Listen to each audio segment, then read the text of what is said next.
în care un alt jucător a marcat 3 goluri. E vorba de zairezul Kitenge. Iată o fază superbă. Jucătorul de la Sion nu-și centrează.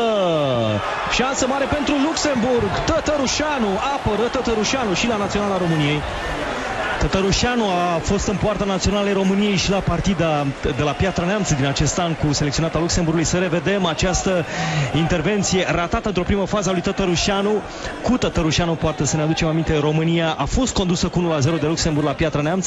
Până la urmă însă acel meci a fost câștigat cu 3-1, 2 goluri ale lui Mutu, dar nu e așa, noi nu avem nevoie de salvatori. Fără Mutu la acest meci, fără Tamaș, cei doi jucători care fac în premieră cuplu în flancul drept și care au construit acea fază. Acum Marica, o minge a lui Cociș pentru urcarea lui Tănase, centrarea lui Tănase și prima noastră ocazie de gol cu Ciprian Marica, trimisând într-o poziție ideală la o centrare perfectă a lui Tănase.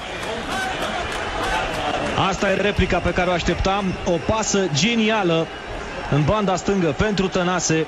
Centrarea sa a fost foarte bună. Marica din 6 metri, puțin pe lângă poartă. Iată un meci încins, deja ocazii mari de gol de ambele părți. Încă nu l-am văzut ieșind pe Victor Pițurcă în afara spațiului său. De cealaltă parte, selecționerul luxemburghez este Capeace. Pentru Lazar, minge din prima lui Lazar, precisă pentru Tănase, continuare cu Mățel, fază de atac foarte frumoasă a Naționalei României, centrarea lui Mățel, obținem, din nou Mățel cu capul de această dată pentru Marica încearcă să înalțe mingea peste 2 fundași, nu reușește, vine Lazar, pasă pentru Mățel în banda dreaptă, e liber Mățel, centrarea lui Mățel foarte bună de această dată, scoate portarul, Torge, 1-0, deschidem scorul prin Gabi Torge. La cea mai reușită fază de atac a Naționalei României, cu cel puțin 10 pase consecutive, până la urmă reușim să deschidem scorul. Lazar a avut un rol foarte important, de fiecare dată a clarificat jocul. Ce să mai spunem despre precizia lui Mățel, care a trimis perfect această centrare, și Torge. Era acolo Marica, cred, în afara jocului, dar nu mai contează acest lucru pentru că Joubert era departe și nu era încurcat de Marica. Ar fi fost curmea ghinionului să tragă Torge în Marica pe linia porții, dar nu s-a întâmplat asta, din fericire. 1-0.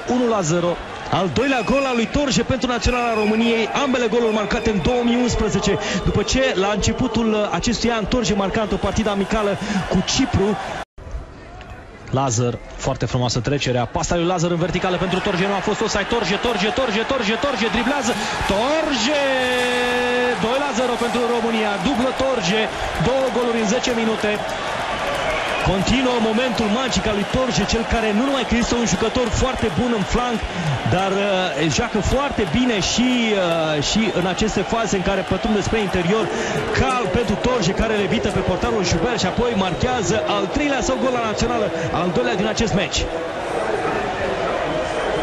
N-a avut nicio problemă Torge, a înscris pentru 2-0.